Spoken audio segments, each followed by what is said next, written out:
Hello, Fear Hippie here is here, and today we're gonna see what appears on YouTube. We're gonna be watching a video by Kyto. Make sure you don't like and follow. It's gonna be talking about the best Dead by Daylight changes in history. So we're gonna see what happens. Quality of life features, here are some of the best changes from Dead by Daylight history. Number 1, base kit borrow time. This is a feature that we asked for years. I know many of you watching probably weren't even around when this feature was implemented, but back in the day, you wouldn't get endurance after being unhooked, so the killer could instantly down you if a survivor just unhooked you. Of course, this was completely imbalanced and very broken. Let's say you were solo queuing and a teammate goes to get the unhook on you. There's nothing you could have done and the killer just downs you right I'm after very the happy unhook they takes place. added So it. of course, this was a fantastic addition to the game to make this However, extremely cringe it tactic can of still farming be the survivor worked off the around hook by to be certain gone. Number add-ons, 2, the powers. iridescent shard reduction. Now this actually happened pretty recently. I want to say it was within the past year, but everyone knows that this game is absolutely atrocious for new players because they have to spend so much time and money to unlock characters and to get their perks. And now there's like 50 plus characters in the entire game and 200 plus perks or something crazy. So obviously something needed to be done because every single character, aside from the licensed ones, cost 9,000 iridescent shards. 9,000 Eerie shards would take so long to get. Granted, it is possible, and that's what I did as well. I personally unlocked every non-licensed character with Eerie shards, but it took me 2,000 hours to do so. So obviously, the price of these characters needed to change. So Behavior decided to do a 50% discount for every hours? single original I have, character like, double. up to Chapter 27, Tools of Torment. And now, instead of costing 9,000 shards, they cost 4,500. So yes, this is obviously a fantastic change, but I do think that they could go even further with this change. Let's take a look at how Rainbow Six Siege does their pricing. I think this model would work perfectly for DBD. Essentially how it works is that the character becomes cheaper the older they are. So in this game, their version of iridescent shards is called Renown. And if you're buying a new operator that just came out, it would cost 25,000 Renown. But then when that operator has been out for a year, it'll decrease to 20,000 Renown. 2 years, it'll decrease to 15,000. 3 years, 10,000, etc. Cool I think this model would concept. work perfectly for DBD to allow players to get a better head start at the beginning of their DBD career. Number 3, the end game collapse. Now you might be thinking, why? I just want to pause it right there and say, like, a lot of the older characters and older perks are actually more beneficial, and they're kind of simpler perks, which is nice for newer players. They offer more benefits. You have Windows Opportunity off of Kate, which allows you to see pallets. You have Alert, which allows you to see the killer anytime he hits a wall or a generator or just a pallet, anything in general if he hits it. And also, like another really good perk is like Life is a great perk off of Fame, man. There's a lot of really good older perks, so I hope eventually they take note of that system. Why is the endgame collapse on here? Hasn't it always been in the game? No, this was actually an additional thing that the devs added to make the endgame a little more interesting and to prevent situations where people could hold the game hostage. The endgame What's collapse it was added? introduced just a little bit after the Plague came out, and it was such a well-implemented idea that's now a core fundamental of the DBD gameplay loop, and without it, this game would be so different. And not only was it a cool gameplay mechanic, it has sick animations when you die to the endgame collapse. Like, this is more brutal than some of the Moris that we have in this game. Number 4, the introduction of LTMs. For years, people have been asking the devs to add new game modes to this game to freshen up the gameplay loop, and just recently, they started to do that. Some of them have been hit or miss, like Lights Out. This was a little hit or miss, but it was a good start because this was proving that the devs were willing to spend the time to add an additional game mode. And obviously, as the game modes went on, they got better. So we had My Little Oni, which was a little bit of a Hercules gimmick. was All in of the that survivors video. become extremely small, and the killer has to play Oni and is massive. It didn't last for very long, but it was really fun the first few times you played it. And then we got Chaos Shuffle and 2v8, which are two of the best things that have ever happened to this game. Chaos Shuffle made everyone load into the game with random perks, and obviously this was very fun. Trying to get use out of the perks that you were given gives you this exciting objective, and it also took away from the stale meta that everyone has been dealing with for the past 7 years of gen slowdown or second chance perks. And then we had 2v8, which was so good that it was bad. It was so fun having two killers on the same team that every single person wanted to play it, and it ruined the queues for pretty much every other game mode. So obviously there needs to be a few adjustments to make survivors more fun to play as, so that the killers I sometimes do aren't so hope atrocious. But in general, that having new game modes to different play, even if modes they're for a come to limited Dead by time, Daylight in the future. Like I really want it to be kind of like Overwatch, where there is different custom modes you can go into. Like there's literally custom lobbies in Overwatch where you just go to a chat But then you have other ones like shooting ranges, you have like different powers, unlimited powers. That would be great if we had that and also had different seeds for the custom lobbies as well. To make sure you get the exact same map with the exact same RNG every single time. And maybe like a recorder. That's what I really want in Dead by Daylight more than anything. And just ignore the distraction in the background. If anybody wants to help me out with YouTube Premium, I love it. Were the addition of the automatic purchasing node, but also they reduce the cost of almost everything in your blood web by about 1/3. And every time you prestige, it no longer gets rid of all of your items and all of your perks. Now you keep everything when you prestige, like so you can stack up on those edited items and the offerings. Any blood changes web. that can speed up progression in this game are obviously a great benefit. Number 7, the totem mechanic. Just like the endgame collapse, I think this was such a well executed mechanic that really fits within the gameplay loop of DBD. The totem mechanic came out the update before Hag was released, and it added this great side objective that expanded a lot of creative freedom for like perks and powers and such. I will say the state of totems and totem perks is a little bit sad right now, and I wish that they would be a little more meta because they're supposed to be these risk reward perks. But regardless, just the pure fact that totems exist and that they were so well implemented into this game and that they created opportunities for hex perks and boon perks and various other perks like inner strength makes this one of the greatest mechanic updates in my opinion. Moving on to I do love the addition of totems. I just wish that there was more viable boons. Because right now, a lot of times, if you're running a hex perk, it gets automatically cleansed. And some of the newer hex perks are working, so something has to be done, and then the hex totem appears, which I believe is the proper way to implement all hex totems. Um, yeah, even Rune, I would say, is about best way to implement all hex totems. Um, and then I would say, like, need some more hex perks, and we need some more boom perks.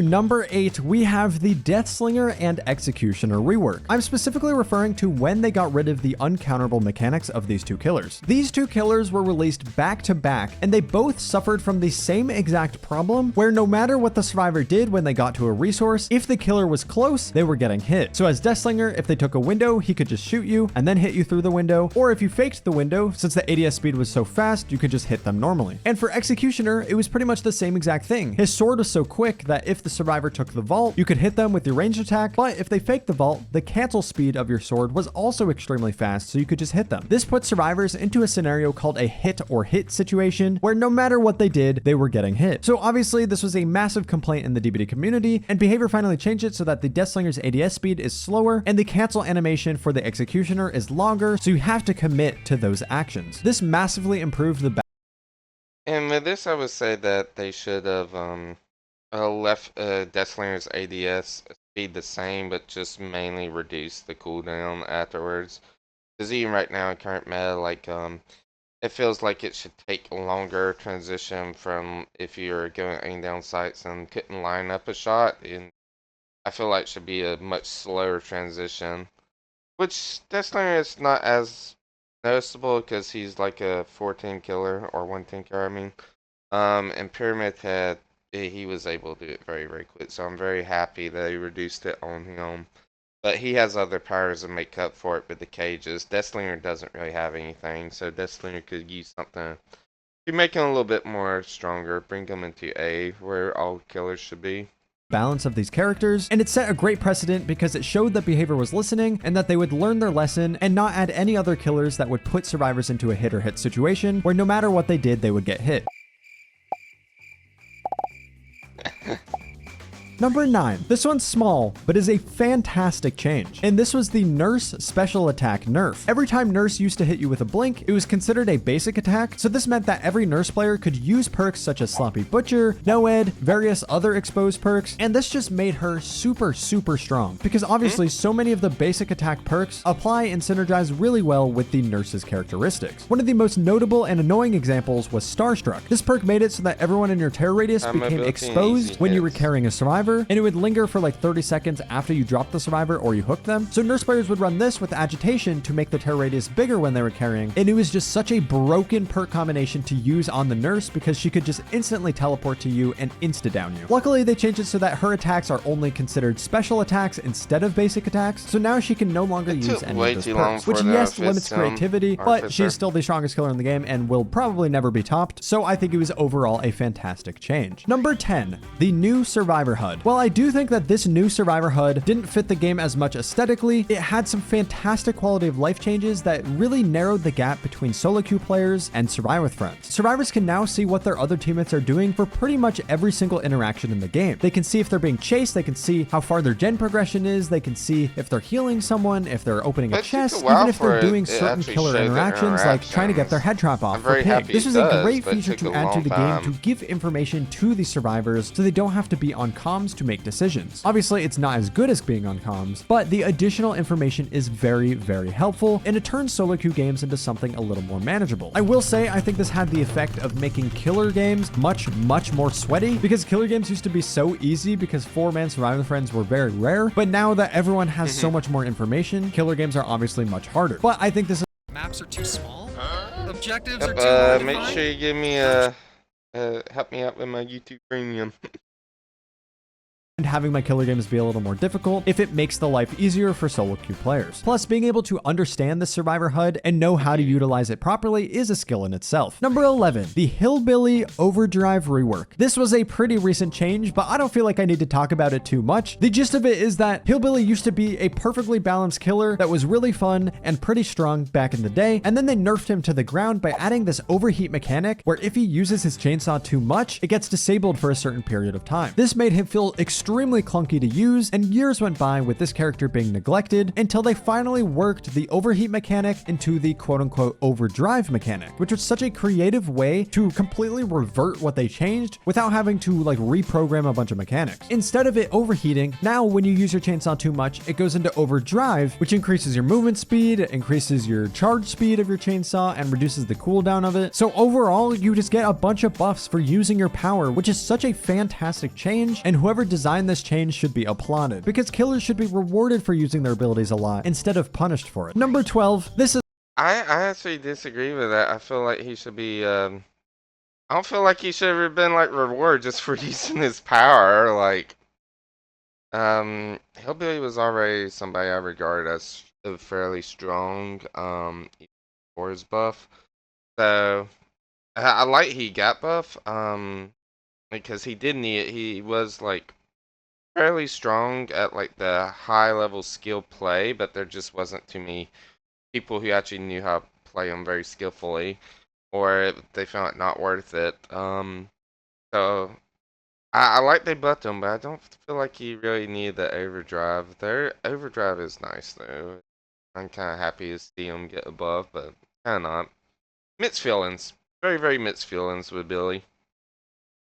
so nice because it looks amazing, and there was not really any reason to not have an FOV slider in this game. Like, in reality, FOV doesn't help you that much in this game because it's so limited from like, I think it's 93 to 103. So there's not that big of a difference, but it's noticeable enough to make the game just look cleaner and look nicer. Obviously that's subjective, but that's why it's nice to have it as an option for every single killer rather than it requiring an entire perk slot. Moving on to number 13, this is just better events in general. FOV. Obviously, this is quite subjective, and some people may enjoy the simplicity of the older events, but DBD events nowadays add completely new mechanics, and I feel like they did it in a great way. So let's go back in time to the original DBD events. These would essentially give you an offering, which if you ran the offering, it would change generators and hooks into special generators and hooks, and every time you completed a gen or hooked a survivor on one of the special hooks, you would get additional blood points. So it was just a nice fun way to kind of change up the scenery of the map a little bit and get some additional blood points. But nowadays, the special events are so much more complex than that, especially with the most recent one with the Twisted Masquerade. Now events will have so many different effects, like the Twisted Masquerade one had party pallets and Bluetooth hooking for the killer, and a bunch of random effects that could happen during the game, like everyone becoming 30% faster for a whole minute. Stuff like that makes it so fun, and on top of that, they did it so well because it was a completely separate queue. So if you didn't enjoy all of these changes, that's fine, play the regular mode. So you had the option to participate in it or not. But this event event was essentially an entirely new game mode, which I really appreciate, and I hope that they continue to I do was this in the happy with future. that Number event. It was a 14, very good I event. have to throw this on there, and that's cross progression. Obviously, this has become a meme in the community because they announced it in like 1990. Cross progression's real good. Gotta run through the rest of these really quickly. I'm getting behind on time.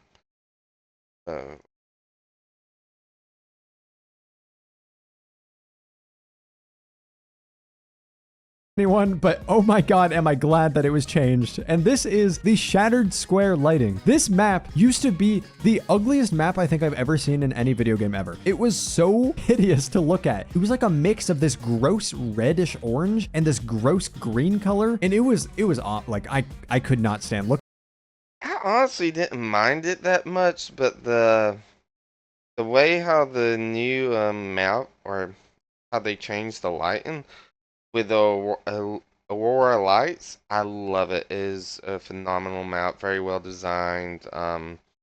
As far as the view goes, so much more attractive and pleasing to the eye. It's easier to find scratch marks and stuff. like for Assuming the example, perk nerfing reworks. Iron Will and Spine Chill and Ruin basically into the ground. I did like the meta shakeup. I feel like we should always have like a health and horror update every, at least once a year, honestly. Get rid of like a licensed killer, do a health and horror update. Particularly maybe even during like the anniversary. Or right before it? I So would say much, right and it would be after a it. great thing to I add would say to this right game. Obviously, this after game's been out for almost a anniversary, there decade, should be so a there's health and horror plenty of update. other great changes in DBD's history. So comment below some changes I missed, and I might make a Okay, well, make sure you give Kyto a like and follow. He's a really cool content creator. He does make the videos. And I hope to see y'all around. Y'all have a great and wonderful day. Bye bye.